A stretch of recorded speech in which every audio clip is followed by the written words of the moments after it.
보겠습니다. 사도행전 4장 23절에서 31절까지 말씀입니다.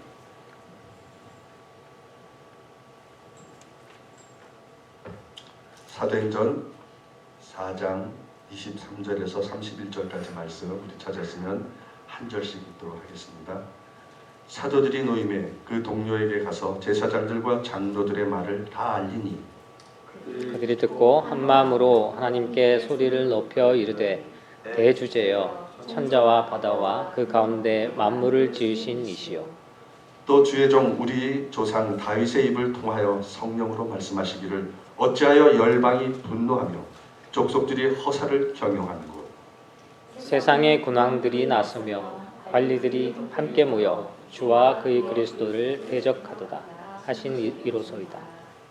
과연 헤롯과 본디오 빌라도는 이방인과 이스라엘 백성과 합세하여 하나님께서 기름 부으신 거룩한 종 예수를 거슬러 하나님의 권능과 뜻대로 이루려고 예정하신 그것을 행하려고 이 성에 모였나이다. 주여 이제도 그들을 위협함을 굽어보시옵고 또 종들로 하여금 담대히 하나님의 말씀을 전하게 하여 주시오며 손을 내밀어 병을 낫게 하시옵고 표적과 기사가 거룩한 종 예수의 이름으로 이루어지게 하옵소서 하더라. 같이 읽겠습니다. 빌기를 다함에 모인 곳이 진동하니 우리가 다 성령이 충만하여 담대히 하나님의 말씀을 전하리라. 아멘. 우리 옆에 오늘 말씀의 제목은 성령 안에서 드리는 기도입니다. 성령 안에서 드리는 기도. 제가 가끔 가다가 이 크리스찬들이 기도할 때 기도를 이렇게 장난치는 사람들이 많잖아요. 이렇게 식기도를 한다고 식판을 이렇게 밥 그릇을 이렇게 놓고 기도를 하잖아요. 보통 눈을 감고 기도하니까 그러면은 뭐 밥을 치운다든가 국에다가 뭐 소금을 뿌린다든가 이렇게 장난치는 애들이 꼭 있더라고요. 그래서 어떨 때는 그런 장난이 심하니까 기도할 때 이렇게 눈을 뜨고 기도하는 사람들이 가끔 있더라고요. 기독교는 여러분 다른 종교에도 기도하는 것이 있어요. 기독교만 꼭 기도를 한다. 뭐 그런 것은 아닙니다. 그런데 그 기도 대상이 틀리다는 거죠. 그러니까 다른 종교들은 사람이 만든 우상의 기도를 해요. 이런 무슨 부처나 뭐 여러 가지 코끼리상이나 이런 형상을 만들어서 거기다가 절을 하는 거죠. 기도를 하는 거예요. 복을 비는 거죠. 그리고 하나님이 이 세상을 만드셨는데 이 세상에 만든 주인이신데도 불구하고 그들의 만드신 자연을 신으로 여기는 거예요. 그래서 돌에다가 나무에다가 뭐 이런 데다가 절을 하는 거죠. 기도를 하는 거죠. 그러나 우리 크리스천들은 이 세상의 창조주신 그리고 영원토록 존재하시는 유일한 하나님께 기도를 한다는 거예요. 기도의 대상이 틀리다는 거예요. 그러므로 크리스천의 기도는 영원한 가치가 있는 거예요. 다른 어떤 종교의 기도보다 소중한 거라는 거죠. 영원하신 하나님과 대화하고 교제하는 거기 때문에 가치가 있는 거라는 거예요. 여러분은 어느 정도 기도를 하고 계십니까? 우리가 크리스찬이라면은 기도를 하루에 최소한 뭐 식기도는 다 기본적으로 하시겠죠. 그리고 기도를 하나님께 드려야 하는 겁니다. 왜? 예수님도 하나님의 아들로 이 땅에 오셨지만 기도하셨고요.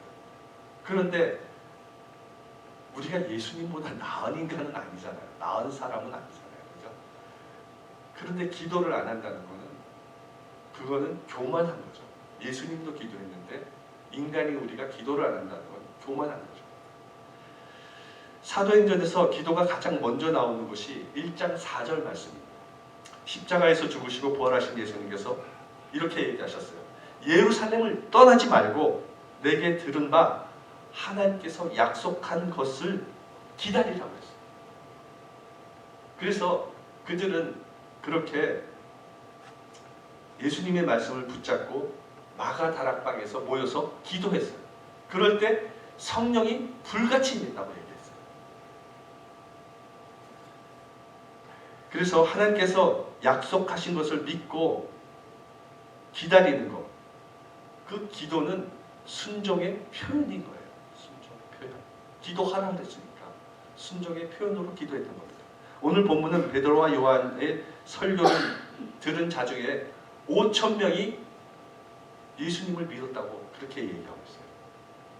그런 후에 대제사장과 장로들과 서기관들에 붙잡혀가지고 신문을 받게 돼요. 더 이상 예수의 이름으로 말하지도 말고 가르치지도 말라는 거예요. 그렇게 경고를 받았어요. 그 이후에 자신들의 동료애들에게 돌아와서 함께 기도한 것이 오늘의 내용이에요.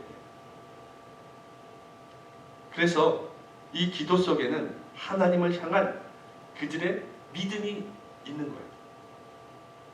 여러분, 우리가 기도할 때 그 기도 내용을 잘 들어보면은 그 사람이 믿음이 어딘가가 어디까지 있는가를 알 수 있어요. 기도 내용 속에. 오늘 본문 말씀을 통해서 우리가 성령 안에 드리는 기도는 어떤 기도인지를 우리가 살펴보면서 함께 은혜를 나누도록 하겠습니다. 첫째, 성령 안에서 드리는 기도는 모두 한 마음으로 소리 높여 드리는 기도라는 겁니다. 본문 23절 24절에 보면 사도들이 노임에 그 동료들에게 가서 제사장들과 장로들의 말을 다 알리니 그들이 듣고 한 마음으로 하나님께 소리 높여 이르되 대주제여 천지와 바다와 그 가운데 만물을 지으신 이시오. 여기서 대주제여 천지와 바다와 요한과 베드로가 풀어 놓인 다음에 동료들에게서 가서 알리고 함께 기도한 내용이 바로 이 첫 번째 기도의 말인 것입니다.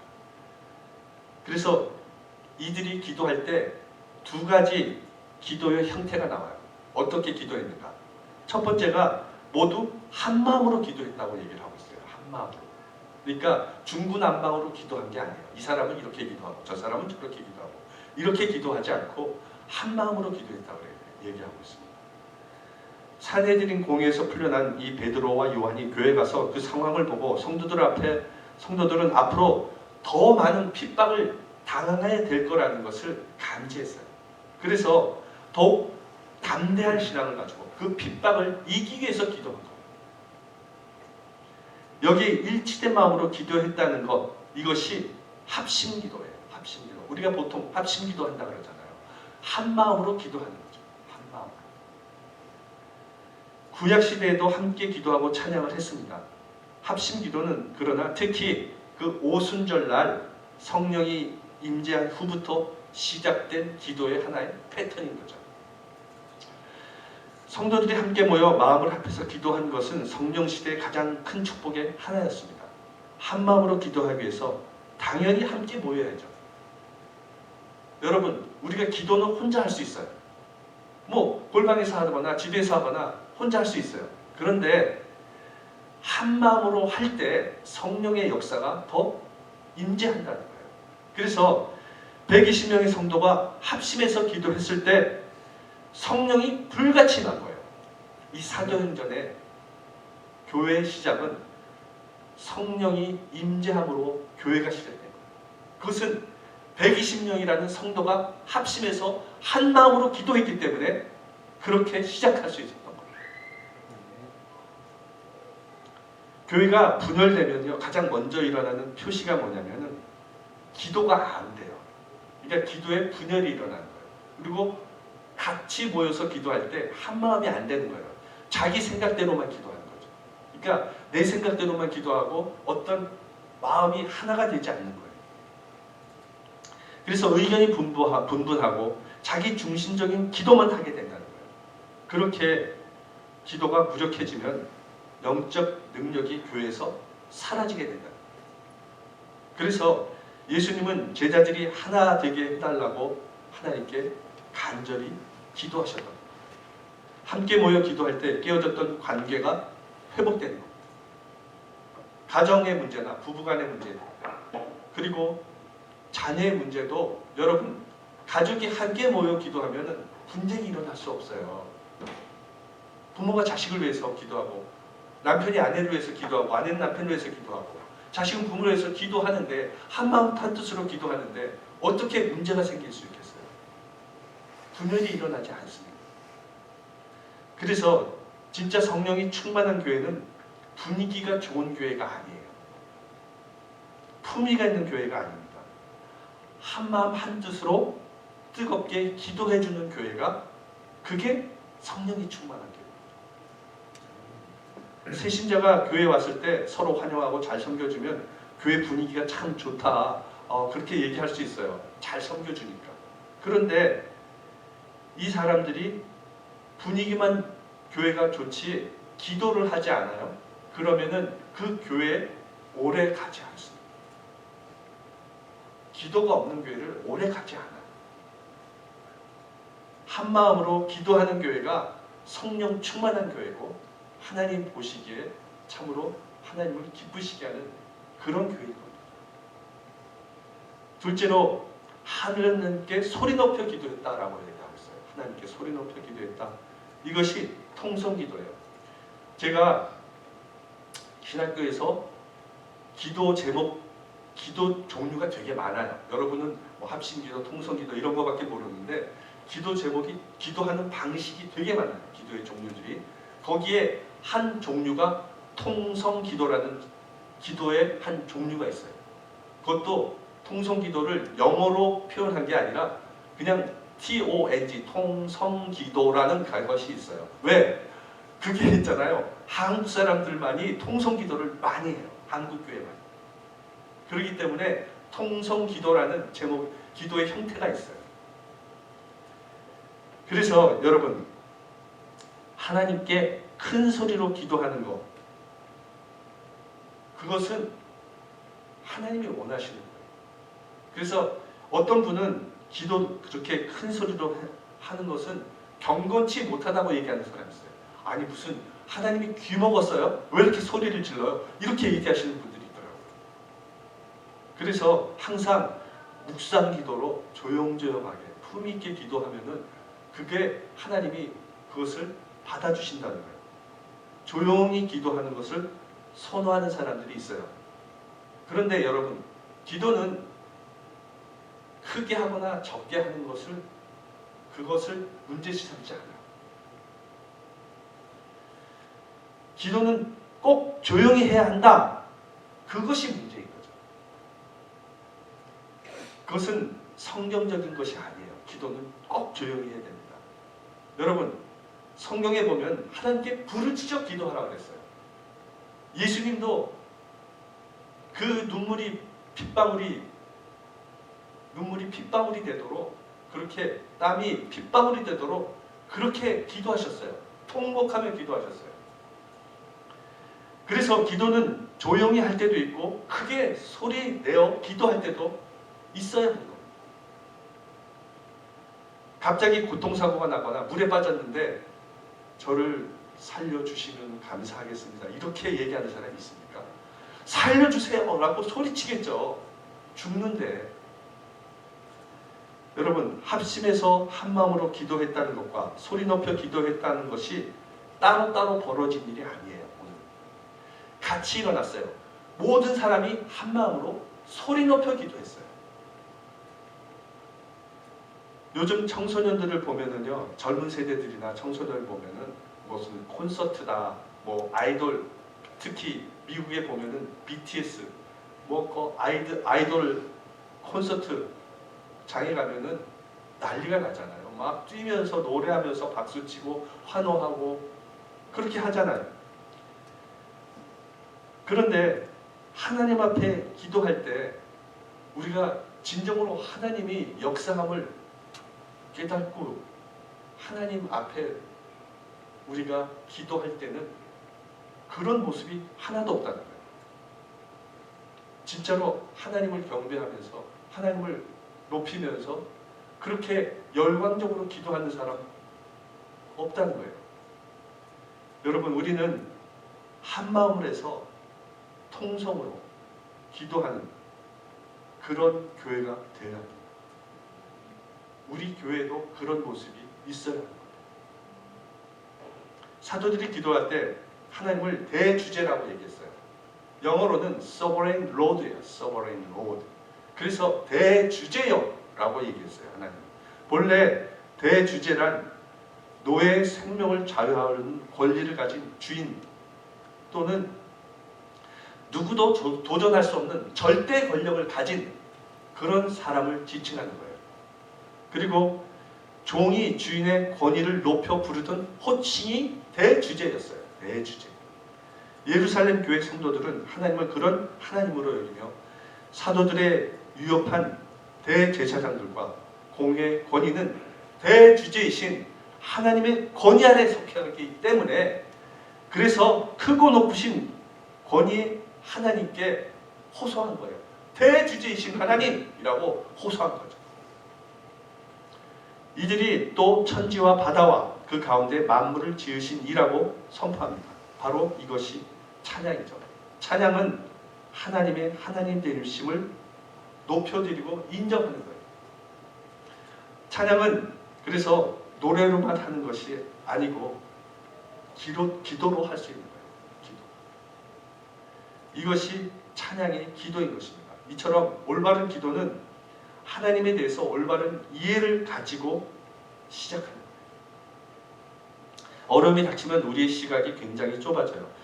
보통 고난을 당하는 사람들은 멀리 보지 못하고요. 바로 앞을 보게 돼 있어요. 왜? 그것을 해결해야 되니까.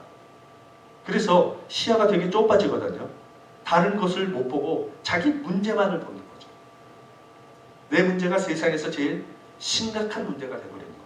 그러나 성령 안에서 드리는 기도를 하는 사람은 하나님이 문제보다 훨씬 크신 분이심을 보는 사람이에요. 그것이 성령 안에서 기도하는 사람이에요. 하나님께서 정말 하늘과 땅 그 안에 있는 모든 만물을 창조하신 분임심을 믿는 사람이라면 두려울 게 없는 거예요. 그래서 창세기 1장 1절에 태초에 하나님이 천지를 창조하시니라 이 말씀 하나만 믿으면 아무 문제가 없다는 거예요. 이 세상의 창조주가 하나님이신데 우리가 그 믿는 하나님이 계신데 왜 걱정을 하냐는 거죠. 그래서 하나님 안에서는 문제가 없다는 거예요. 여러분 모두 성령 안에서 한 마음으로 하나님께 소리 높여 기도 드리심으로 문제 위에 계신 하나님을 통해 모든 문제를 해결해 나가는 여러분 되시기를 예수님 이름으로 축원합니다. 둘째, 성령 안에서 드리는 기도는 말씀에 따라 드리는 기도인 것입니다. 25절 26절에 보면 또 주의 종 우리 조상 다윗의 입을 통하여 성령으로 말씀하시기를 어찌하여 열방이 분노하며 족속들이 허사를 경영하는고 세상의 군왕들이 나서며 관리들이 함께 모여 주와 그의 그리스도를 대적하도다 하시니로소이다. 이 기도는 이 사도들이 다윗의 시편을 인용해서 기도한 거예요. 그래서 시편 2편 1절 2절에 보면 어찌하여 이방 나라들이 분노하며 민족들이 헛된 일을 꾸미는가 세상의 군왕들이 나서며 관원들이 서로 꾀하여 여호와와 그의 기름 부은 자를 대적하며 라고 얘기를 하고 있어요. 이 말을 그대로 인용해서 사도들이 기도하는 거예요. 말씀을 인용해서 기도하는 거죠. 여러분, 우리 기도가 가장 파워풀하게 하나님께 전달되는 게 어떤 기도냐? 하나님의 말씀을 인용해서 기도하는 거예요. 왜? 하나님이 그렇게 하라고 그러셨으니까 그 말씀을 이용해서 기도하는 것보다 더 파워풀한 기도는 없는 거예요. 그래야 성령의 역사가 일어날 수 있는 겁니다. 자신의 얄팍한 생각으로 기도하는 거 하나님은 듣지 않으세요. 자신의 유익을 위해서 기도하는 거 듣지 않으세요. 그러면서 왜 안 되십니까? 왜 안 들어주세요? 당연히 안 들어주시죠. 우리는 하나님 뜻대로 기도해야 되는 거예요. 내 감정대로 기도하는 것이 아니에요. 아멘. 말씀을 통해 하나님의 생각과 마음을 알려주시고 우리는 기도로 우리의 마음을 하나님께 알려드리는 거예요. 그리고 하나님의 뜻을 기다리는 겁니다. 기도는 하나님께 이렇게 해주세요. 저렇게 해주세요. 이렇게 요청하는 것이 아니에요. 나의 뜻을 하나님께 아뢰고 하나님의 뜻을 기다리는 게 기도예요. 그렇게 사도들은 기도를 시작했어요. 초대교회에. 그런데 기도가 변질된 거죠. 자꾸 자신의 문제만을, 유익만을 위해서 기도하는 걸로 바뀌고 있는 거죠. 예수님도 항상 기도하셨습니다. 예수님의 기도의 핵심은 누가복음 22장 42절에 내 원대로 마옵시고 하나님의 원대로 되기를 원하나이다. 이렇게 기도한 것이 예수님의 기도의 핵심인 겁니다. 예수님은 그렇게 기도하셨어요. 여러분, 성경에 어떤 사람이 자기의 목적, 자기의 유익만을 위해서 기도한 사람이 있었습니까? 예수님은 육신을 가지셨기 때문에 육신의 소욕이 있으셨어요. 예수님도 배가 고프셨어요. 예수님도 맞으면 아프셨어요. 그렇게 오랫동안 잠을 안 자면 피곤하셨어요. 그러므로 항상 기도하여 하나님의 뜻을 확인하고 확증하셨던 겁니다. 왜? 육체를 가지고 계셨기 때문에 그래요. 연약한 육체를 가지고 계셨기 때문에 하나님의 뜻을 물었던 거예요. 확인해 나갔던 거예요. 기도. 진정한 기도는 어떻게 하면 이 상황에서 하나님의 뜻이 나를 통해서 이루어질 수 있는가를 하나님께 여쭤보는 거예요. 지금 이 상황에서 하나님이 나에게 원하는 것이 무엇인지를 기도하는 거예요. 기도의 핵심은 오직 하나님의 뜻이 이루어지기를 구하고 기다리는 거예요. 여기서 열방은 예수님을 십자가에 처형한 로마 정부라고 할 수 있어요. 족속들은 종교 지도자들에게 선동되어 예수님을 십자가에 못 박으라고 소리친 군중들이라고 할 수 있습니다. 그리고 관리들은 예수님을 죽이려고 뒤에서 음모를 꾸미고 사주한 유대인 종교 지도자들이라고 볼 수 있어요. 이들은 전부 한편이 돼서 주와 그리스도, 즉 하나님과 예수님을 대적한 겁니다. 이때와 시편이 쓰인 때는 약 1000년이라는 차이가 있어요. 그런데 1000년 전에 이미 이것에 대해서 알려주신 거예요. 하나님. 그들이 예수님을 십자가에 못 박더니 그것도 모자라서 오늘 자신들에게 고난을 주려고 이 성에 모였다는 것입니다. 그들은 자신들이 당한 고난의 의미를 예수님께서 당하신 고난의 의미에 연결하고 있다는 거예요. 연결시키고 있다는 겁니다.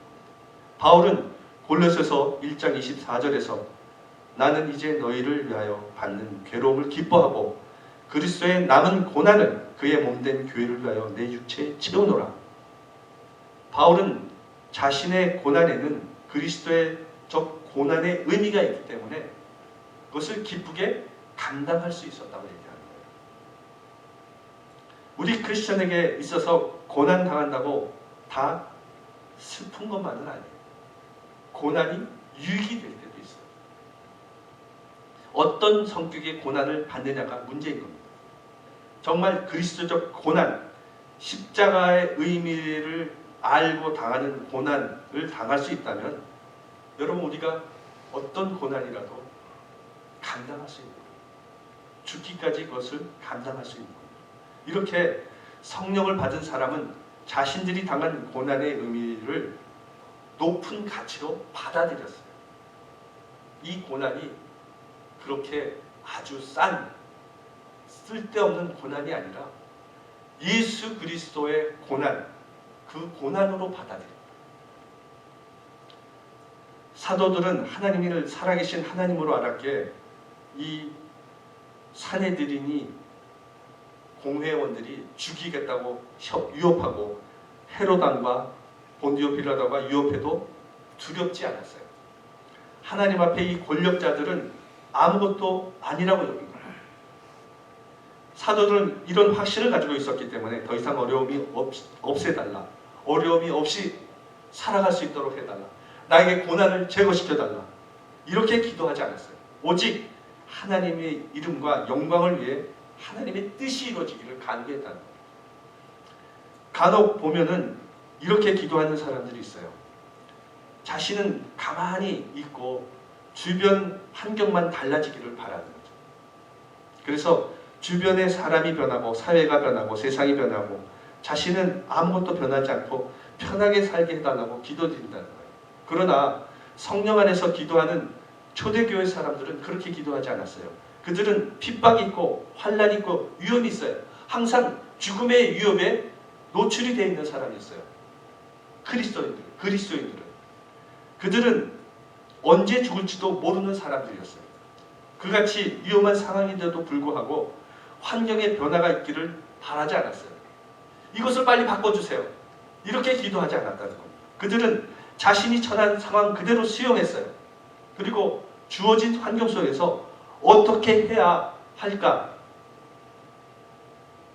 내가 어떻게 해야 할까를 하나님께 기도드렸어요. 세상이 달라지는 것을 바라는 것이 아니라 세상에서 내가 무엇을 할까를 하나님께 기도했다니까요. 초대교회 성도들은 특별히 자신의 안일이나 평안을 위해서 기도드리지 않았습니다. 이 환난을 피하게 해달라고 기도드리지 않았다는 거예요. 오로지 담대하고 비겁해지지 않도록 핍박을 이길 수 있는 용기를 달라고 기도했습니다. 또 그들은 벙어리가 되지 말게 해달라고 기도했어요. 복음을 전하다가 죽는다? 그래서 입을 닫는다? 그렇게 안 하게 해달라고 기도했던 거죠. 핍박 속에서도 복음을 전하게 하고 하나님 말씀을 전하는 사람이 되게 해달라고 기도했어요.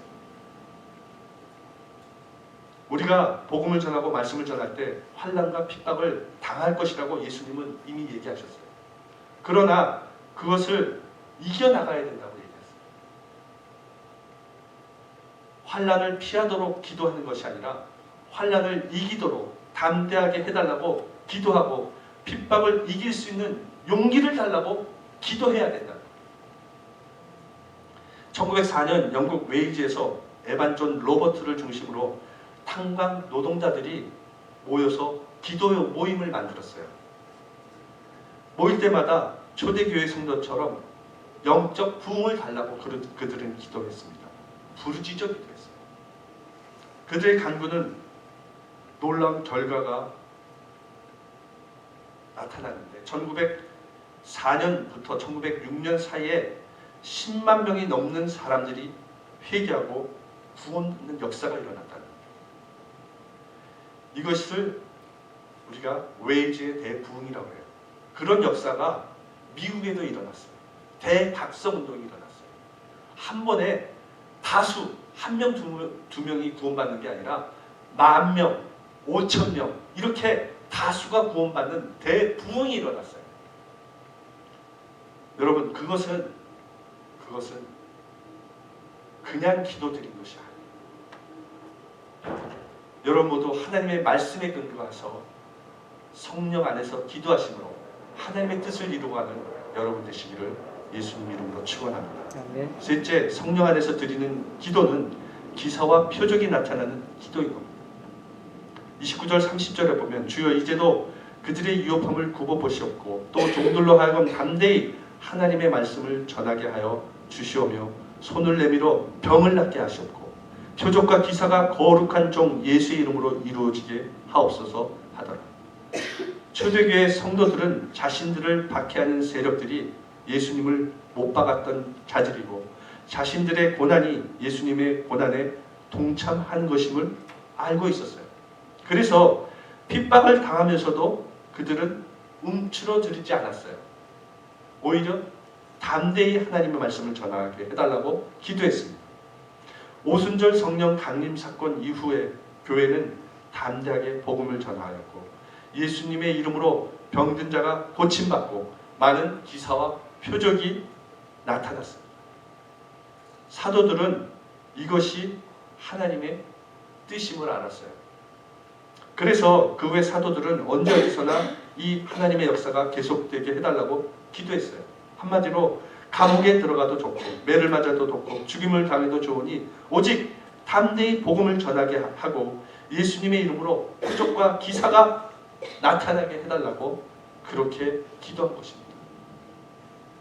이것이 나는 죽고 예수가 사는 그런 크리스찬의 삶인 거죠. 어떤 사람은 나를 괴롭히는데 저 사람을 좀 막아달라고 날마다 자신을 힘들게 하는 사람들이 있어요. 뭐 직장에서나 뭐 이웃에서나 되게 자기를 이렇게 힘들게 하는 사람들이 있잖아요. 그래서 저 사람 좀 못하게 해달라고 기도를 했더니 그 사람이 이사 가는 거예요. 그래서 야, 하나님이 응답하셨구나. 그 사람이 하도 나를 괴롭혀서 좀 막아달라고 그랬더니 하나님이 저 사람을 딴 지역으로 이사 가게 만드셨구나. 그런데 새로 이사 온 사람이 그 사람보다 더한 사람이에요. 그래가지고 자신을 또 괴롭히는 거예요. 그래서 그러면은 하나님 제가 이사 가게 해주세요. 그래가지고 다른 곳으로 이사 갔어요. 그랬더니 그 동네에는 자신을 괴롭힐 사람이 없는 줄 알았는데 또 어떤 사람이 나타나서 자기를 괴롭히는 거예요. 여러분 이런 거는 경험하신 적이 있으실 거예요. 자신이 힘든 그런 문제들이 평생 다 하나도 남기지 않고 다 사라지고 없어지는 거. 이것을 꿈꾸며 살아가십니까? 여러분 그런 일은 없어요. 어느 조직이나 어느 사회나 꼭 그런 힘들게 하는 사람들이 있습니다. 그래서 거기서 도망갈 게 아니라 그것을 이겨내고 자신이 변화될 수 있도록 기도하는 거죠. 이겨내야 돼요. 초대교회 성도들은 우리의 능력에 맞는 사명만 주세요 기도한 것이 아니에요. 하나님의 사명을 감당할 수 있는 능력을 우리에게 주십시오 라고 기도했어요. 우리는 겸손과 두려움을 혼돈해서는 안 돼요. 저 같은 사람이 어떻게 그런 일을 할 수 있나요? 전 못해요. 저같이 능력이 없는 사람은 감당할 수 없어요. 이것이 겸손이라고 생각하죠. 그런데 그것은 겸손이 아니라 두려움이에요. 믿음이 없는 것일 수도 있어요. 겸손은 내 힘으로 당연히 안 되지만 하나님이 능력을 주시면 할 수 있습니다. 그러니까 진짜 겸손한 사람은 아무리 힘든 일이라도 기도하면서 하나님이 원하신다면 자신이 그것을 감당하겠습니다 라고 순종하는 거예요. 그것이 진짜 겸손한 거예요. 또 사도들은 내 손을 내밀어 병을 낫게 하옵시옵고 표적과 기사가 거룩한 종 예수의 이름으로 이루어지게 하옵소서 라고 기도했습니다. 나면서부터 다리를 못 쓴 사람이 치유를 받았어요. 이 기적을 통해서 남자만 5,000명이 예수를 믿었다고 얘기하고 있어요. 그러니까 남자만 5,000명이면 10,000명이 넘는 인원이 구원을 받은 거예요. 교회가 처음 생기던 그 당시 하나님의 능력이 이처럼 모든 사람이 볼 수 있게 선포하는 기적의 사건이 필요했던 겁니다. 왜? 초기였기 때문에 하나님이 성령의 능력을 부어주셔서 많은 사람을 예수를 믿게 해주셨던 거예요. 그래서 기적의 능력을 계속 보여주십시오. 그래야 이 교회를 이끌어갈 수 있습니다. 교회가 세워질 수 있습니다. 그렇게 기도했던 겁니다. 여러분, 이 세운의 교회는 여러분 아직 초보의 교회예요. 초신자 같은 교회예요. 개척교회죠. 그래서 여러분이 진짜로 기도할 때 이 교회가 하나님의 기적과 표적이 임해서 많은 사람이 구원받는 교회, 이 교회에 올 수 있는 구원받아서 그 영혼을 주님께서 책임질 수 있는 교회가 될 수 있도록 기도해 주셔야 됩니다. 초대교회도 그랬어요. 이 세상을 지배하고 있는 어둠의 세력과 싸워 이길 수 있는 것은 우리의 학벌이나 지식이나 경험이나 그런 것이 아닙니다. 결국 하늘에서 내려주시는 하나님의 능력인 것입니다. 하나님의 나라는 말에 있는 것이 아니라 능력에 있다고 그래서 얘기하시는 겁니다. 그 능력이 여기 사도행전 당시에 병을 고치는 표적과 기사로 나타났던 겁니다. 그래서 거룩한 종 예수의 이름으로 이루어졌다는 거예요.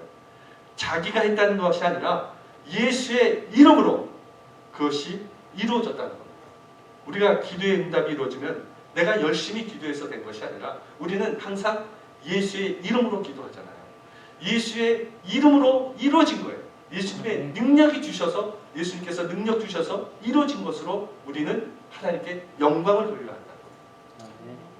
31절에 빌기를 다음에 모인 곳이 진동하더니 우리가 다 성령이 충만하여 담대히 하나님의 말씀을 전하니라. 예수님 이름으로 기도할 때 거기 모인 사람들이 다 성령 충만을 받았대요. 여러분, 우리가 같이 모여서 합심 기도할 때 성령 충만을 받을 수 있습니다. 이 충만이라는 것이 뭐냐 이렇게 묻는 사람들이 가끔 있어요.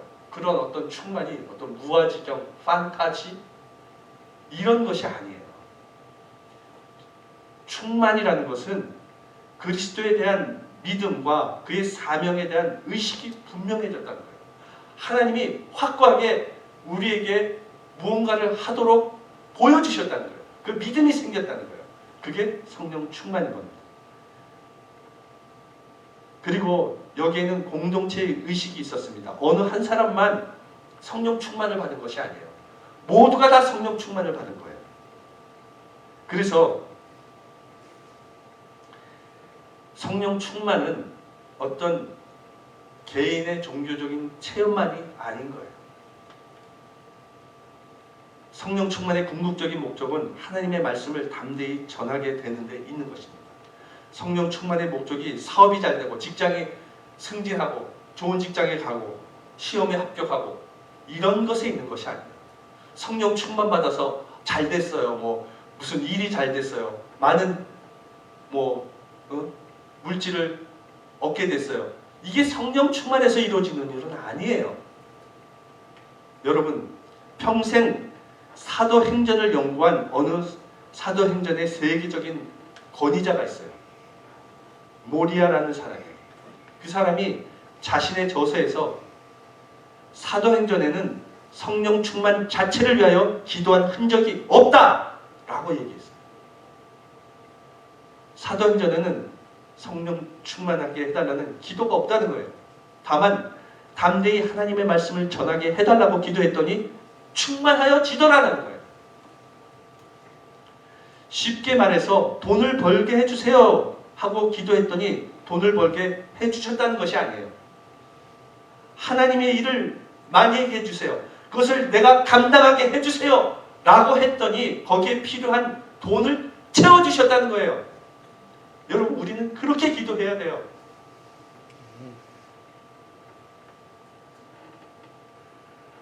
여러분, 만약에 그냥 돈만 벌게 해주세요 라고 기도하면 하나님이 물으실 거예요.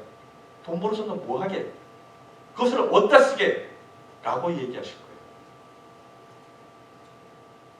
결국 성령 충만 자체는 하나님이 주시는 은사요, 선물인 겁니다. 하나님의 말씀을 담대히 전하게 해달라고 열심히 구했더니 거기에 필요한 충만을 주셨다는 거예요. 뿐만 아니라 거기에 필요한 용기도, 이적도, 표적도, 능력도 하나님이 주신다는 거예요. 여러분 모두 성령 안에서 한 마음으로 소리 높여 기도하시고 말씀에 따라 기도하시고 기사와 표적이 나타나는 기도를 하심으로 하나님의 말씀을 담대하게 전하시고 영혼 구원의 사명, 그 복된 사명을 감당해 나가는 여러분 되시기를 예수님 이름으로 축원합니다. 기도하겠습니다. 아버지 하나님 감사합니다.